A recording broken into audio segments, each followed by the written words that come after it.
Hey folks, Gary Ruplinger here with Marketing Effects, and today I want to cover the 7 key takeaways I had while running a call center.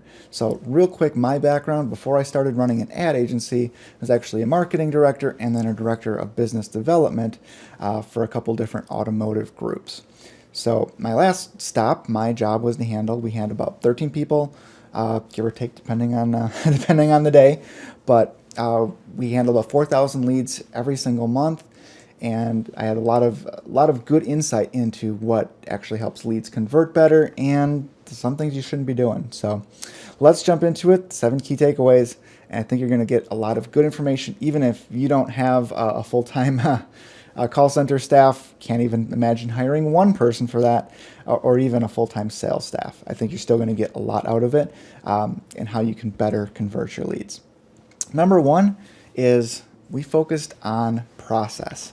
I made a lot of flowcharts. For example, I had flowcharts that handled just how to transition a person to the sales team after we talked to them. One that handled all how we would follow up with incoming leads and for how long. That one went out 120 days, by the way. This one here handled again, just the basic appointment setting process, what that would look like and what would happen if they didn't show up. And this one here handled call flow and how calls should be routed. So that's just a sampling of them, but we made a lot of those. We taught it. We made sure everybody had copies of it, and it helped us, especially with troubleshooting along the way. One of the big things you might look and say is like, that sounds really rigid, that's probably going to be really bad for the customer, but really our focus was exactly the opposite. We wanted to make it easy for the customer to buy when they were ready. Right, when you're handling 4,000 leads a month, you're going to run the gambit of where a customer is in their journey. You're going to talk to those people, you're going to call them back on the phone, and boom, they're out the door in 5 minutes coming in to buy, and you're going to get those people that they never respond. You're going to get those people that they're not ready today, but they will be tomorrow or next week or 3 weeks from now. And your process needs to be able to convert not just the people ready to buy today, but to be able to continually follow up and work with a customer when they're ready to buy.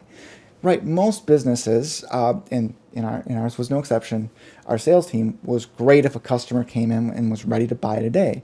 They weren't so good, and this is why having a staff that is simply there to follow up with was so helpful, is not so good at the continued follow-up, especially as weeks go by, and then finally they come in, and we had customers that were 3, 4, 5 months old at it, coming in to buy, and we'd see them on our logs, and it was because we had a process that was designed to accommodate them when they actually were ready.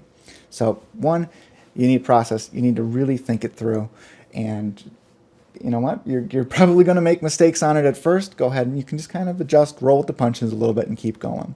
So, number 2, measure, measure, measure. When I first took my last role, we got in and there was no measurement. We didn't know how many cars the department was responsible for. We didn't know how many appointments anybody was setting. We didn't know anything. I had my employees telling me, well, I think we did this, and I said, okay. So one of the first things we did, we started making spreadsheets, right? And we ended up getting to the point where we had daily real-time reporting. We knew how many calls people were making, how many emails were being sent out, how many appointments were being set, how many were showing up. These were our key performance metrics for that department, and you can definitely get some pushback from your team on that, because it can feel, if it's not explained right anyway, that they're being micromanaged, when really this is giving them the freedom to not have a manager hovering over their shoulder every day. You do your work, you send in a report, and you can see what's going on. It's also great for troubleshooting down the road, right? If you say, well, we had a bad month, why? You can say, we're appointments down, we're leads down, were we not making enough calls, and so on and so forth. And you can even break it down individually at that point. So you got to measure everything to really know what you're doing. Number 3, scripts to start, but really you want checklists, right? There's certain information when you're talking to a person that you really want to get out there, but having a rigid script just doesn't work. Remember, our goal is to make it easy for a customer to do business with us when they're ready, right? We're ready right now. We're always ready right now, but the customer may not be. So we want to make sure that our process, again, is flexible. Yeah, we want to try and encourage them to be ready today, but if they're not, that's okay too. We're going to be open tomorrow. We're going to be open next week, right? We still want to earn their business eventually, and not have it go to the person down the street or go to our competitor. So that's one big thing to keep in mind, is that you don't want a real rigid scripted process, right? You want to know what it's doing. That's why we've got all these flow charts. But ultimately, just having a checklist of knowing, here's the questions I should ask.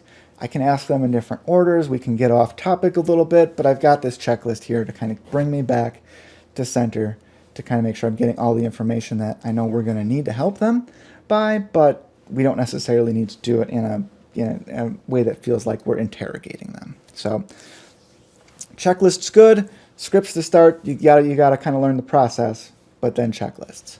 So number 4, personality and friendliness matter. They matter a lot. Now, we found that there was not any necessarily ideal background for people. We had people that had done customer service work. We had people that were bartenders, bank tellers, some people that were doing construction, work in nightclubs. So you get a very, very vast array of people who were applying for this position. And we found the background didn't so much matter as their personality and a willingness to pick up the phone. That was probably the biggest thing, was if you had a pleasant speaking voice, you're willing to talk to people, and you're willing to pick up that phone and make those calls, then the other stuff didn't matter so much. I had people that really, really struggled with grammar. We made sure they had good templates that were well written, but when they were speaking, they spoke very well on the phone. They just had trouble writing it down. So even that we were able to work with. And I think this is where a lot of times you can go wrong, especially if you're not hiring people specifically for follow-up, for lead follow-up, business development, call center, any of that type of work. A lot of small businesses will say, man, we need better follow-up on these leads, and they're going to assign it off to an office admin person. And that person may or may not be real excited and enthusiastic about doing the job. And that's where you run into problems. I don't know if you've ever called into a place where you can tell that you've basically interrupted somebody from updating their little spreadsheets, and they don't want to be talking to you. They want to get back to not talking to people and doing their actual job, not realizing that this is one of the most important things. If a customer calls, you want to be able to answer their questions and invite them in to do business with you. So you can have a big difference that if that receptionist that simply thinks they're just there to answer calls, but doesn't want to actually call people back and do follow-up, it might be time to find somebody else to do that position, or get a person who's dedicated to that position if your business can justify it. So personality, friendliness, and by all means, mystery shop your own business, right? Call in or have someone else do it if they're going to recognize your voice, and play the role of a prospect and just see where the kinks are, where the process gets a little rough, where the ball's dropped. And that will allow you to make the process smoother for the customer. All right, number 5, make it fun. Look, if you've got people that their job is to kind of follow up and call people back nonstop, that can be a grind. You know what? Even if people have requested information and you call them up on the phone, some people are going to be rude. It's shocking, right? But it can happen. People are going to hang up on you. So if you're just calling people, texting people, emailing people all day back and forth, and you're not really getting a lot of face-to-face interaction, which in a call center you're probably not, it can be kind of a grind. So you've got to do things that kind of break the monotony. For example, we would have times where we'd have, just for this hour, how many appointments can you set? Who can set the most? You get a gift card. Have competitions, take people out to lunch, all those types of things, rewards, recognition contests, all of that can make a difference and make that daily day-to-day process a lot more fun for your staff, because if your staff is happy, guess what? They're much more likely to bring that across to the customer when they get on the phone or when they send out that email. I don't know if you've ever been in a sales meeting where the manager just chews everybody out and says, okay, go out there and be happy. And guess what? They're not, because they just got their ass chewed out, right? So just some things to keep in mind. You want them happy, you want them feeling good and comfortable so that they can do their best and make the customers feel good and comfortable and ready to do business with you. All right, number 6, we're getting close to the end here. Purpose. They need to understand why. Your staff needs to understand why this is important, what the goal is here, right? We want them to understand how doing business with us and be able to kind of say what the benefit is to them, understanding what makes us different, what helps us stand out, and ultimately how the customer is going to be helped. Just remember, people are always saying, what's in it for me? You want your staff to be able to communicate that purpose and what's special and what's in it for them. All right, that one was quick. Finally, number 7, begin with the end in mind. This one is huge. Probably could have made it number 1, but process is pretty important too. But begin with the end in mind. Got this from Stephen Covey out of his classic book, 7 Habits of Highly Effective People. Here's the thing, right? You can really get out of focus here when you've got a department that really only works the middle of your entire process, right? They don't work in marketing because they didn't generate the lead necessarily. A lot of times that'll come from a website or advertising you're doing. So they already have some interest in what's going on, but they're also not at the end of the sales process typically either, right? They're not the contractor or the person closing them or the salesperson. So you want to make sure that when you're building your processes that you keep in mind what your end goal is, which is ultimately to get a new customer. It's not to get an appointment or get somebody on the phone. Ultimately, end of the day, you want more customers. That's how your business is going to grow. That's where the revenue is going to come from. That's what you can deposit in the bank. You can't deposit appointments that have been set or strategy sessions or any of that.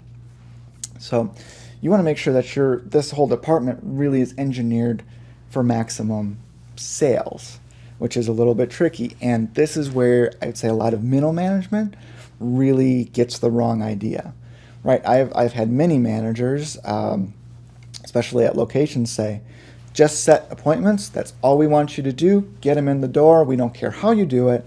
Get them in. We'll take care of it from there. And every time I hear that, I cringe. I just cringe. Here's the reason why. Let me give you an example of a lead source we were using.